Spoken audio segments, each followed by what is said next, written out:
نوجوانوں میں ڈپریشن بہت زیادہ بڑھ گئی ہے، اس بارے میں بتائیں. جی صحیح بتا رہے ہیں آپ، بڑی ہوئی ہے، ظاہر ہے آخرت اورینٹڈ نہیں ہے، ہر وقت بیٹھ کے ریلز دیکھتے رہتے ہیں ٹک ٹاک کی، اور ڈراموں میں وہ دنیا دیکھتے ہیں جو حقیقت سے تعلق نہیں رکھتی ہے، راتوں رات امیر ہونا چاہتے ہیں اور کمزور ہیں، اور اس کا جواب یہ دیتے ہیں کہ میرے اوپر بندش ہوئی ہوئی ہے. تو یہی کچھ ہی ہونا ہے بھائی، اور کیا ہونا ہے؟ ڈپریشن میں ہی جانا ہے نا.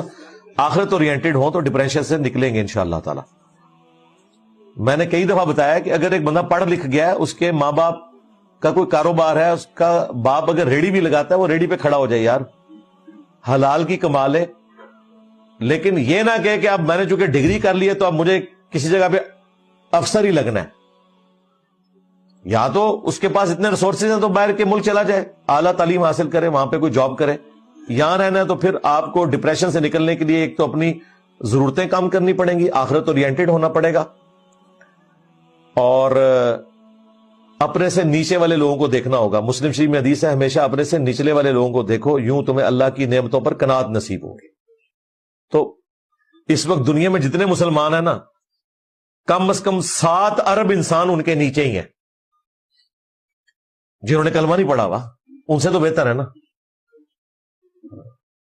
تو اللہ کا شکر ادا کرے.